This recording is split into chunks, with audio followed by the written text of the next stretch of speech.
5 days before my son's wedding, I was buying him $3,200 cufflinks at Tiffany's. The diamonds caught the light as I turned them over. 18-karat gold, sapphire inlays, the kind of gift a father gives his only son when he's proud of the man he's become. That's when my phone buzzed. Unknown number.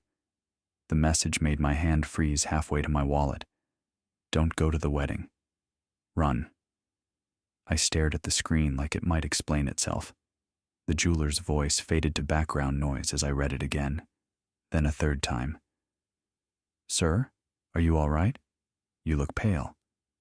Yeah, just wedding nerves. The lie came easy. 68 years in business teaches you to keep your face neutral when the ground shifts under your feet. I paid cash for the cufflinks and walked through the Mall of America in a daze. My thumb hovered over the callback button. On the third try, I pressed it. The phone rang endlessly. No voicemail, no answer. Just mechanical ringing that told me someone was controlling this conversation's timing, not me. I tried once more. Same result. I found a coffee shop and ordered a double espresso, staring at my phone. Marcus's wedding was in 5 days. My only son marrying Diana Hartley at Riverside Country Club. I'd spent $47,000 on the venue alone. Catering, open bar, everything perfect for 150 guests. Except someone wanted me to run from it. The phone buzzed again. Same unknown number. I'll explain everything later. But don't go home today. Trust me. Every instinct screamed not to follow instructions from a stranger. But that voice in my head, the one that had guided me through 40 years of construction deals, was telling me to listen. I called the Hilton downtown. I need a room for tonight. Yes, starting now. The hotel room felt enormous and sterile. I'd ordered room service twice, watched news programs, taken a shower that lasted 40 minutes. Nothing distracted me from the phone sitting on the nightstand, dark and accusatory. At 11:50 p.m., the phone finally rang.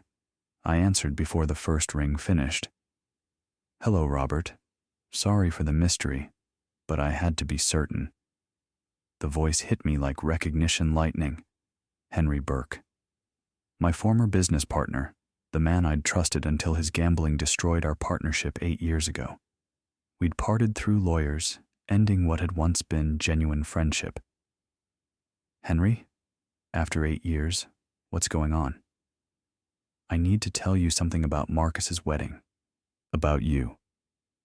Henry's voice carried the weight of someone delivering terrible news. But not over the phone. Meet me tomorrow morning. The Guthrie Theater, the bridge overlooking the river. 10 a.m. Come alone. Henry paused long enough for me to hear my own heartbeat. And Robert, bring everything important. Papers, passwords, anything you'd need if you couldn't go home for a while. The line went dead. On the Guthrie's pedestrian bridge hung, suspended over the Mississippi like a question mark made of steel and glass. Saturday morning, 4 days before the wedding, and the river moved below with the patience of something that had seen everything before. Henry Burke stood at the far end, looking older than I remembered. Gray hair, hollow cheeks, the posture of a man who'd lost more than money. Robert. He didn't offer his hand. Neither did I. Talk. Why were you at Stevens's office? I asked first. Stevens was a prominent Minneapolis attorney, the kind who handled wealthy families' legal affairs. Henry hesitated. Truth? Marcus called me 3 weeks ago, asked about my gambling problems, how I'd handled bankruptcy proceedings, said he was doing research for a friend. My stomach dropped. Marcus called you? I got suspicious. Started asking around. Found out he'd contacted 2 other people who'd gone through elder guardianship situations. Henry met my eyes. Your son was doing homework, Robert. I decided to do some of my own. So you followed him. Waited outside Stevens's office for 2 hours yesterday. The walls are thin. Henry pulled out his phone, showing me a photo of legal documents through a half-open door. I heard Diana say, "The old man barely leaves the house anyway. We'll find witnesses about his memory problems." The river kept moving below us. Traffic hummed in the distance. Your son and his fiancée were discussing guardianship procedures, how to have you declared incompetent after the wedding. The world continued like Henry hadn't just told me my son was planning to destroy my life. That's impossible. There's more. Henry's voice dropped. Diana kept talking about the company's value, asking Stevens about business transfer procedures, something about moving assets before the competency hearing. She mentioned potential buyers. $7 million for Morrison Materials. $7 million for a company worth $12 to $15 million minimum. They were planning to sell my legacy at a devastating loss. What else? Diana kept asking about expediting the process. Said something about having medical evaluations scheduled. Stevens mentioned Dr. Gerald Pierce, said he'd cooperate with the right diagnosis. I gripped the bridge railing hard enough to hurt. Why are you telling me this? Because Marcus called me looking for ammunition against you. Because you could have destroyed me in court 8 years ago, and you didn't. Henry's face showed something between guilt and determination. This is me repaying that debt. For the next 20 minutes, Henry recounted every detail. Legal documents already prepared. Financial advisors standing by. Diana had even mentioned me having an episode at the wedding reception, becoming confused or agitated. They planned to use that as evidence. I pulled out my phone and started recording notes, building evidence like I was preparing for the most important negotiation of my life. Because that's exactly what this was. I drove home, through Saturday afternoon traffic, my mind cataloging everything Henry had told me. When I unlocked the front door, Marcus rushed from the kitchen. "Dad, where were you? We tried calling all night." My son, 36 years old, taught everything he knew about business by the man standing in front of him. Behind him, Diana emerged more slowly, her eyes studying my face for signs of confusion. "I went to a hotel. Couldn't sleep at home before the wedding. The house gets so quiet since your mother passed." Marcus's concern looked genuine. It probably was. Weak men often feel guilty about the betrayals they commit. Diana's eyes sharpened. "That's unusual, Robert. Maybe you should talk to a doctor about sleep problems." "Yes, Dad. We're worried about you." Marcus touched my arm. "Lately you seem forgetful." I patted my pockets with exaggerated confusion. "Have either of you seen my keys?" The keys were in my hand the entire time. "Right here, Dad." Marcus pointed to the counter where I'd obviously just set them. "You just put them there." "Of course. Thank you, son." Behind me, their whispered conversation carried clearly. "Getting worse," Marcus murmured. "Tuesday's evaluation will confirm it," Diana replied. "Good thing we have Stevens's paperwork ready." They'd already scheduled my mental competency evaluation. The trap was closing faster than Henry had warned. And for 3 days, I played the confused old man. Left the stove on after making coffee. Forgot where I parked at the grocery store. Asked Marcus about conversations we'd just had. Each mistake was plausible. Each one documented by Diana's careful notes. What she didn't know. My shirt pocket held a recording device. On Tuesday afternoon, I stood outside the living room door, phone recording. Their voices carried through the half-open entrance. "Marcus, we need to move faster." Diana's voice was sharp with urgency. "Your father could change his will any day." "Diana, I don't know if I can do this." I froze. That tone, I'd heard it before. When he was 12, confessing he'd crashed my truck.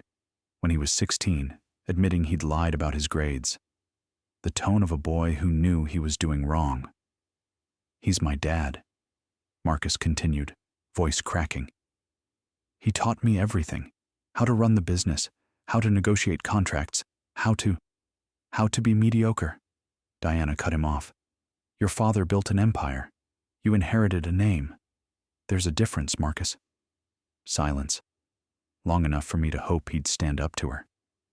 What if he finds out? Marcus asked weakly. Diana laughed. He's 68. Who's going to believe him over us? We'll have medical documentation, legal papers, everything legitimate. Another pause. Then Marcus, quieter. You're right. Say it, Diana demanded. I need to hear you commit. The old man will die thinking I actually loved him. Marcus laughed, not forced, not uncomfortable, genuine. I stopped the recording and walked away before I did something I'd regret. That wasn't Diana manipulating my son. That was my son choosing money over everything I'd taught him. I called Blackwood Investigations that afternoon. I need comprehensive background checks on Diana Hartley and Dr. Gerald Pierce. Rush charges approved. Within hours, the truth emerged like rot beneath fresh paint. Diana's failed catering business had left her $185,000 in debt. Court judgments from suppliers, investors, landlords across Minneapolis, credit cards maxed, personal loans defaulting. Dr. Gerald Pierce had been investigated twice for insurance fraud. Never convicted, but the pattern was clear.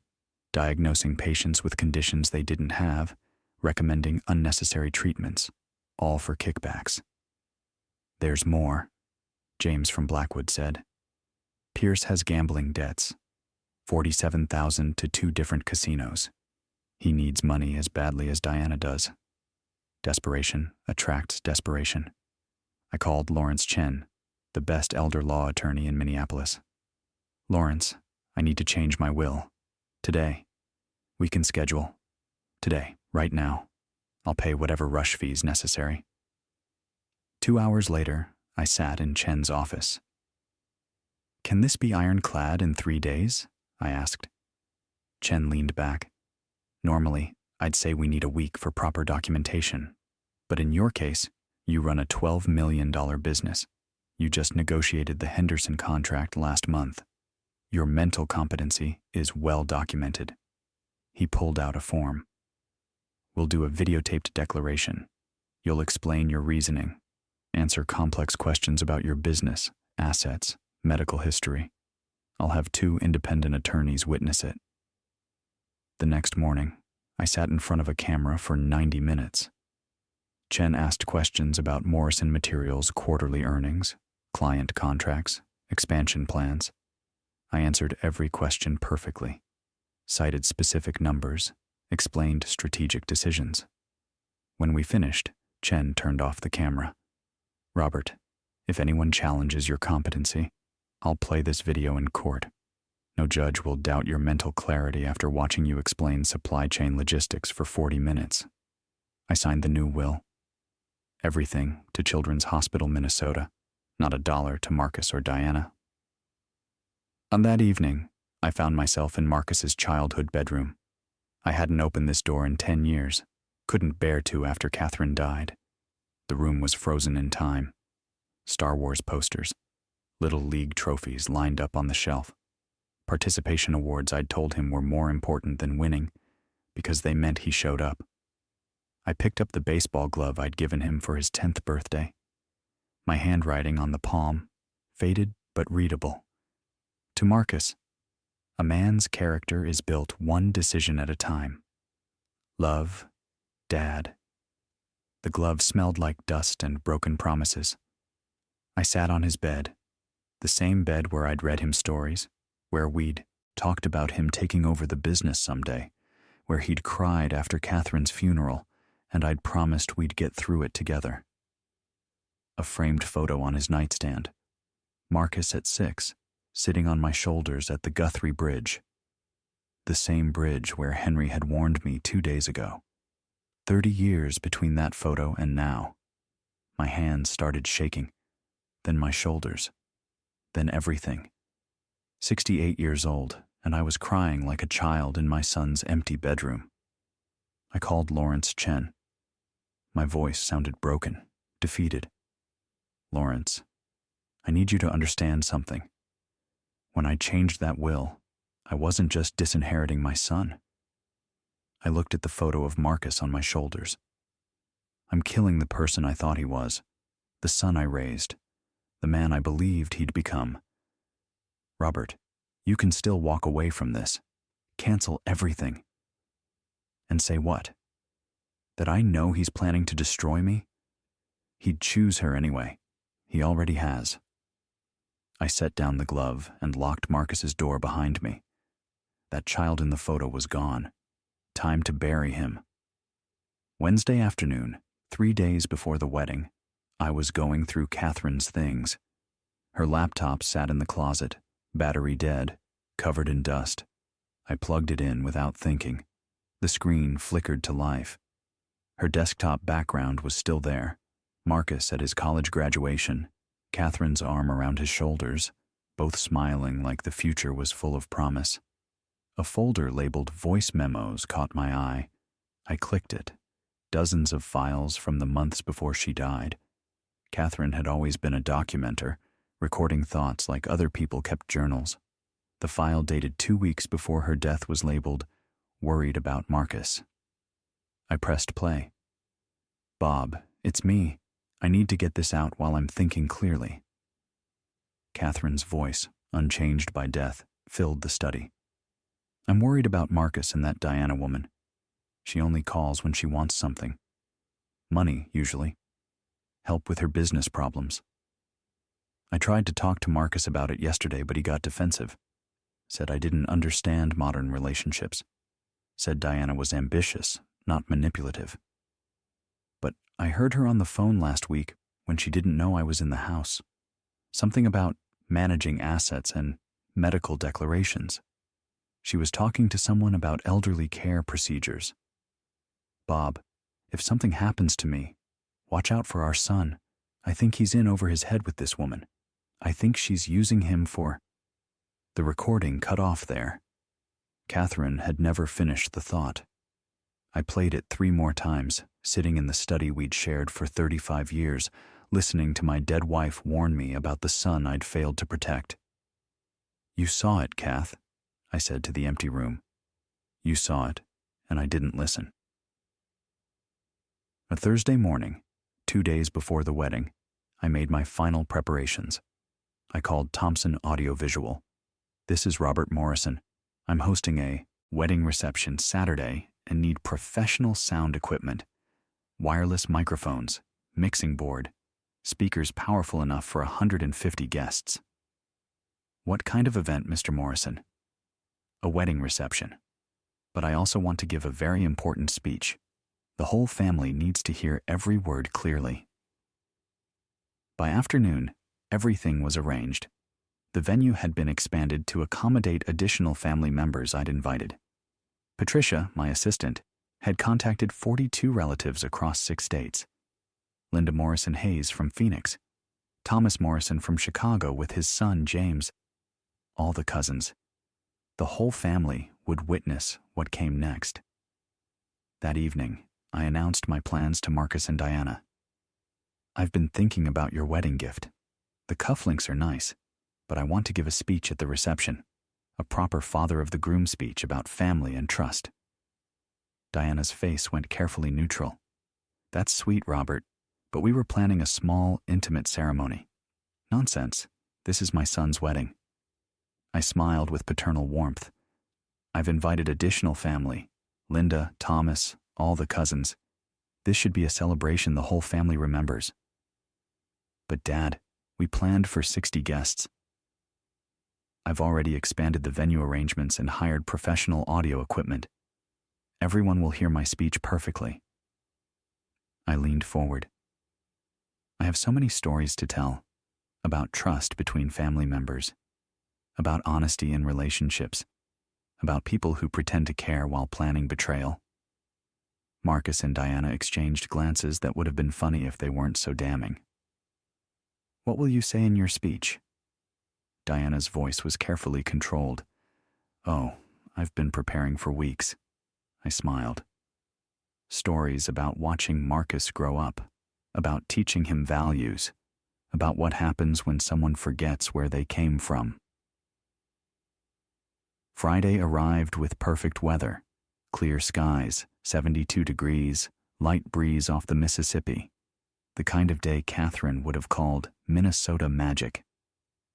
I arrived at Riverside Country Club at 2 p.m. carrying my briefcase and the Tiffany bag that had started this journey 5 days ago. The venue stretched elegantly along the water's edge, floor-to-ceiling windows offering views of the river. Mr. Morrison. A young man in a black suit approached. I'm David from Thompson Audiovisual. Your sound system is ready. I followed him to the head table, where wireless microphones sat beside elegant place settings. The speaker system was positioned throughout the hall, ensuring my voice would reach every corner. The microphones connect automatically to your phone, David explained. Just activate Bluetooth and anything you play will broadcast through all speakers. Perfect. Everyone needs to hear clearly. Family members began arriving around 3. Linda from Phoenix with her husband and kids. Thomas from Chicago with his wife and James. A sharp 28-year-old who'd been asking about internships at Morrison Materials. Bob, how are you holding up? Linda embraced me warmly. Today will be unforgettable. Thomas pulled me aside. You wanted the whole family here. That's unusual. I wanted everyone to witness something important. By 4 p.m., 150 guests filled the hall. Friends, family, business associates, all believing they were here to celebrate new beginnings. They had no idea they were about to witness an ending. The ceremony was brief. Traditional vows, exchange of rings, the pronouncement of marriage. Marcus looked genuinely happy. Diana looked like she'd won the lottery. I stood in the front row, watching my son promise to love and cherish a woman planning to rob him blind after she finished robbing me. The reception began at 6. Dinner was served at 7. By 8 p.m., guests were pleasantly buzzed on open-bar cocktails, laughing at the best man's stories. At 8:30, the wedding coordinator approached. Mr. Morrison, whenever you're ready for your speech. I stood slowly, accepting the wireless microphone with steady hands. Conversations gradually quieted as guests noticed the father of the groom preparing to speak. I looked at Marcus and Diana at the head table. My son in his tuxedo, his wife in her white gown, both glowing with champagne and secret plans. Then I looked at the manila envelope beside my water glass. Time to remind everyone exactly who Robert Morrison was. Dear friends and family. My voice carried through Thompson's sound system. 150 faces turned toward me with warm expectation. Marcus smiled, confident. Diana's hand rested possessively on his. Today is about truth, about discovering who people really are when they believe no one is watching. Marcus's smile faltered slightly. Diana's fingers tightened on his arm. Marriage requires absolute honesty. I pulled out my phone. Unfortunately, some people view marriage as a financial opportunity rather than emotional partnership. Dad, what are you? Marcus started to stand. Sit down, son. I'm not finished. The authority in my voice, 40 years of running job sites, made him sink back into his chair. I pressed play. Diana's voice filled the elegant hall. Marcus, your father's losing it anyway. We'll get Dr. Pierce to sign off on incompetency. Then you control everything, the company, the accounts, all of it. Gasps erupted throughout the room. Diana's face went from wedding day glow to corpse white in 2 seconds. Marcus's voice came next. But Dad's still sharp. What if nothing? You're his only son. Play the concerned child. He'll never suspect you. The room exploded. Linda stood up, hand over her mouth, tears already streaming. Thomas slammed his champagne glass down hard enough to crack the stem. This is a misunderstanding, Diana shouted over the chaos, rising from her chair. Robert's confused. He's mixing up. I raised the microphone, my voice cutting through her desperation. Let me clear up any confusion. I held up the manila envelope, pulled out page after page of legal documents. These are guardianship procedures my son and his wife requested from attorney Elliot Stevens, incompetency declarations, asset transfer protocols, a complete roadmap for stealing my life's work. I spread the papers across the head table where everyone could see them. Furthermore, I discovered that Diana has business debts totaling $185,000. Her failed catering company left her owing money to suppliers, investors, and landlords across Minneapolis. You crazy old bastard. Diana's composure shattered completely. We were trying to help you. Help? I pressed play again. Diana's laughter filled the speakers, sharp, cruel, unmistakable. He's 68. Who's gonna believe him over us?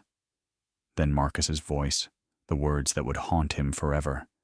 The old man will die thinking I actually loved him. Complete silence.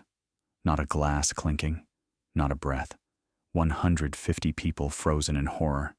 Then Linda's voice cut through the quiet. Not loud, not angry, just devastated. Marcus, how could you? My son burst into tears. Real tears finally, but too late. Far too late. Dad, please. His voice broke. We can explain. Explain what? I set down the microphone carefully. That you planned to have me declared incompetent? That you scheduled my mental evaluation for Tuesday? That you found a corrupt doctor to sign whatever diagnosis you needed? I pulled out the new will, held it up for everyone to see. I changed this 3 days ago. My estate, all of it, goes to Children's Hospital, Minnesota. I looked directly at Marcus. My son inherits nothing, not the business, not the house, not a single dollar. No. Marcus stood up, stumbling over his chair. Dad, please, I can fix this. You can't fix betrayal, son. You can only live with it. I picked up my briefcase. Ladies and gentlemen, thank you for attending what was supposed to be a celebration. Instead, you've witnessed justice. Behind me, Diana was screaming at Marcus. Marcus was sobbing into his hands. Guests were fleeing toward the exits like the building was on fire. Their wedding reception had become their public execution. At the door, Henry Burke waited, his face grim with satisfaction. You did what needed to be done, Robert. Did I? I looked back at Marcus, still crying at the head table. Or did I just destroy what was left of my family? Your son destroyed it the moment he chose money over you. I walked into the November evening. The Mississippi flowed past the country club's windows, indifferent to human betrayal. The victory felt exactly as hollow as I'd expected, maybe worse. The drive home took 23 minutes. The house felt different when I unlocked the door, like a place I used to know but couldn't quite recognize anymore. I poured myself 3 fingers of Macallan and sat in Catherine's favorite chair, the one by the window where she used to read before she got sick. My phone buzzed. Linda. Bob, I'm so sorry. We had no idea. If you need anything at all, call me. Then Thomas. Brother, you did the right thing. That took courage. You're not alone. Then messages from cousins, from old business associates, from people who'd witnessed the speech and understood what it had cost me. Not one message from Marcus. I sat there until midnight, drinking whiskey and watching the city lights blur through the window. Somewhere out there, Marcus and Diana were dealing with the wreckage of their plans. Their marriage had started with public humiliation. Their future held nothing but the debts they'd accumulated and the reputation they'd destroyed. I should have felt satisfaction, victory, justice served. Instead, I felt empty. I walked to my study and opened the laptop, found Catherine's voice memo, played it one more time. Bob, if something happens to me, watch out for our son. I think he's in over his head. I couldn't save him, Kath, I whispered to the empty room. He didn't want to be saved. Saturday morning, I woke to find an envelope slipped under my front door. inside a single sheet of paper. Marcus's handwriting, shaky and desperate. Dad, I'm sorry. I know those words mean nothing now, but I need you to know I'm sorry. Diana manipulated me. She made me believe you were declining, that we were helping you, that this was the right thing to do. I was weak. I was stupid. I was everything you taught me not to be. Please, can we talk? Can I explain? I love you. Marcus. I read it twice. Then I walked to the fireplace and dropped it into the flames. Some bridges stay burned. I spent the weekend sorting through Marcus's belongings still scattered around the house. His old business school textbooks, photographs from childhood, the baseball glove with my inscription, still sitting on his bedroom shelf. Sunday afternoon, I called Patricia. I need you to box up everything belonging to Marcus. Have it delivered to his apartment by Tuesday. Mr. Morrison, are you sure? I'm sure. Monday morning, I went to the office. Morrison Materials needed its owner, and sitting at home dwelling on betrayal wouldn't build anything worth having. James Morrison, Thomas's son, was waiting in my office. Uncle Bob, I heard what happened. I'm so sorry. I studied my nephew.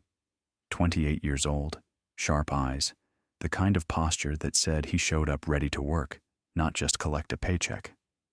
James, how serious were you about that internship? Very serious, sir. Good. Because I need someone I can trust learning this business.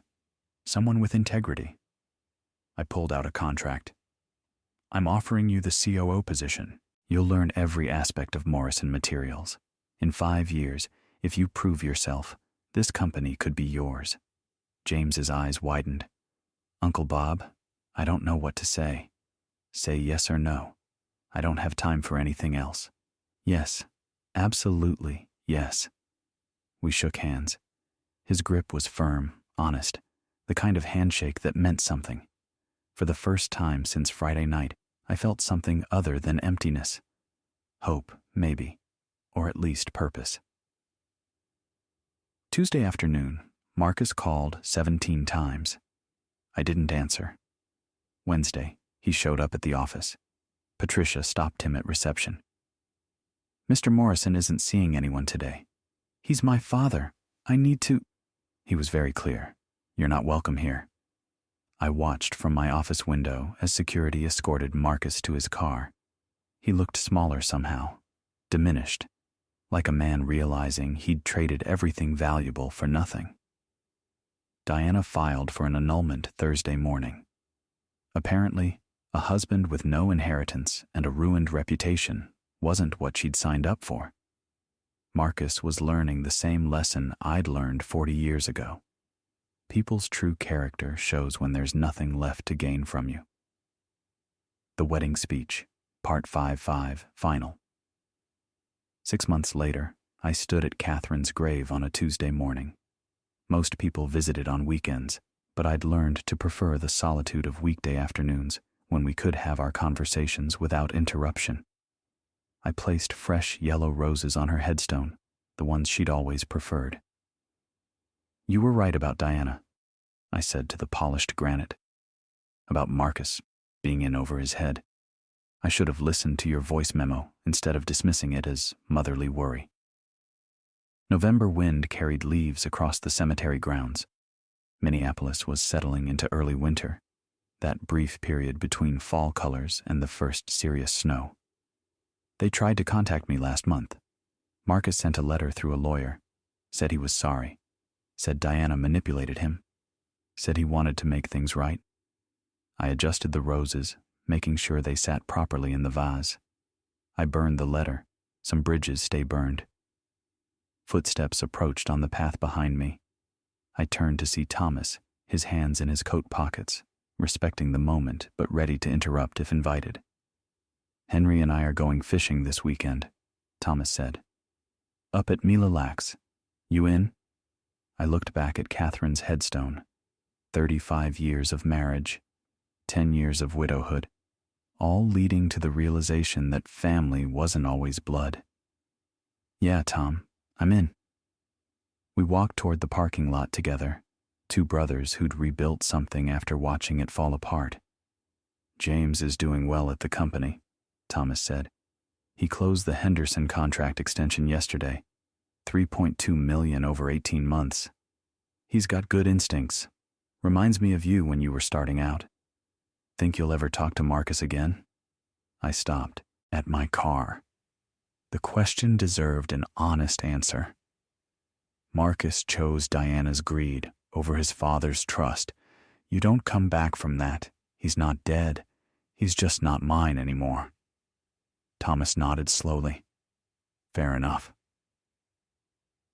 I drove home through Tuesday afternoon traffic, past construction sites where Morrison Materials trucks delivered supplies, past neighborhoods where I'd built my reputation one honest deal at a time. The house felt less empty these days. Thomas and his family came for Sunday dinners.